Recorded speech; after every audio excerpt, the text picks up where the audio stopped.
달콤한 말씀, 행복한 하루, 11월 24일 말씀 묵상을 함께 나누도록 하겠습니다.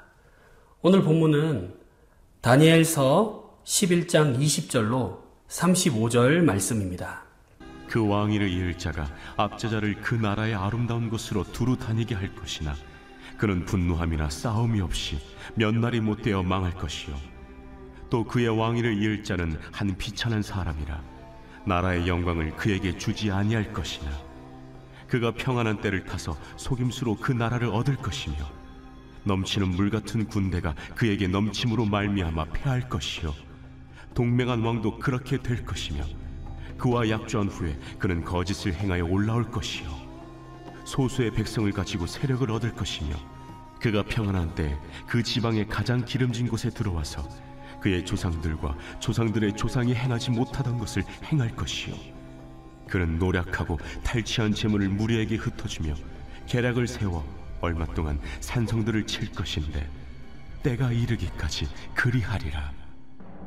그가 그의 힘을 떨치며 용기를 다하여 큰 군대를 거느리고 남방왕을 칠 것이요 남방왕도 힘이 크고 강한 군대를 거느리고 맞아 싸울 것이나 능히 당하지 못하리니 이는 그들이 계략을 세워 그를 침이니라. 그의 음식을 먹는 자들이 그를 멸하리니 그의 군대가 흩어질 것이요 많은 사람이 엎드려져 죽으리라. 이 두 왕이 마음에 서로 해하고자 하여 한 밥상에 앉았을 때 거짓말을 할 것이라. 일이 형통하지 못하리니 이는 아직 때가 이르지 아니하였으므로 그 일이 이루어지지 아니할 것임이니라. 북방왕은 많은 재물을 가지고 본국으로 돌아가리니 그는 마음으로 거룩한 언약을 거스르며 자기 마음대로 행하고 본토로 돌아갈 것이며 작정된 기한에 그가 다시 나와서 남방에 이를 것이나 이번이 그 전번만 못하리니 이는 기띔의 배들이 이르러 그를 칠 것임이라.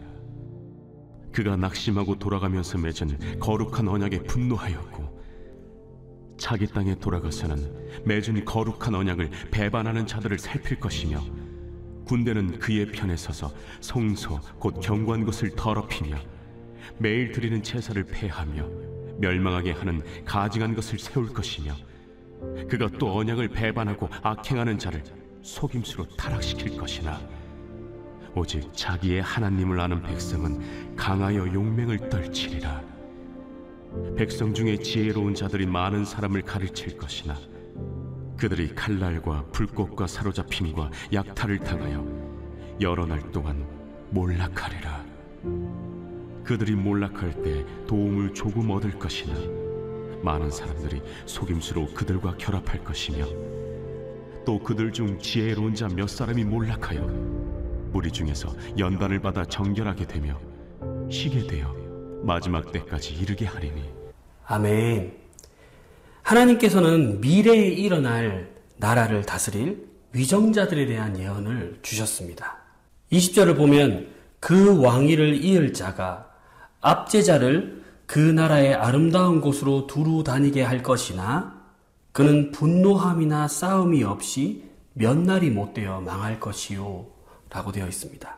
이제 다음 왕이 압제자들을 보내서 아름다운 곳으로 두루 다니게 하지만 분노함이나 싸움이 없이 몇 날이 못되어 망한다고 그렇게 되어 있습니다. 21절부터 이제 35절 말씀은 그 뒤를 이은 왕입니다. 근데 이 왕은 매우 잔인하고 비열한 사람이라고 합니다. 21절에 보니까 또 그의 왕위를 이을 자는 한 비천한 사람이라 나라의 영광을 그에게 주지 아니할 것이나 그가 평안한 때를 타서 속임수로 그 나라를 얻을 것이며 심지어 왕이 될 자격도 없는 사람인데도 백성들을 속여 나라를 몰래 빼앗을 것이라고 합니다. 22절부터 쭉 있는 그 내용들도 보면 여러 나라들하고 조약을 맺었지만 그 조약을 맺은 왕들까지도 배신하여 공격할 것이라고 얘기하고 있어요. 자, 이런 불의한 왕이 이스라엘을 다스리게 된다라고 예언하고 있어요. 강한 나라와의 싸움에서 밀려 회군할 때 하나님의 백성들을 죽여버리고 성전을 부정하게 할 것이라고. 35절에 보면 그러나 어려움의 시기를 통해서 하나님의 백성들은 강해지고 순결해지며 마지막 때에 흠이 없이 거룩해진다고 그렇게 말씀하고 있어요. 하나님께서 정하신 마지막 때까지 이러한 일은 계속될 것이라고 합니다. 사랑하는 강서 공동체 여러분, 거룩하고 공의로운 하나님께서 불의한 지도자, 심지어 지도자가 될 자격이 없는 사람이 지도자가 되는 것을 허용하셨을 때 우리는 어떤 시각으로 이 상황을 보아야 할까요? 하나님의 백성들이 그로 인해서 고난을 받을 때 우리는 어떻게 해야 할까요? 살다가 보면 연속적인 고난을 넘어야 할 때가 있습니다. 하나님은 왜 우리에게 고난을 주실까요? 35절 말씀에 따르면 이 어려움의 시기를 통해서 하나님의 백성들은 강해지고 순결해지며 마지막 때에 흠이 없게 된다라고 말하고 있어요. 과거에 제가 이렇게 기도한 적이 있습니다. 하나님 지혜를 주세요 했더니 그 다음날 수학 선생님이 굉장히 많은 문제를 내더라고요.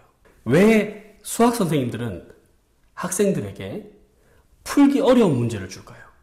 왜냐하면 어려운 문제를 풀면서 지혜로워지기 때문입니다.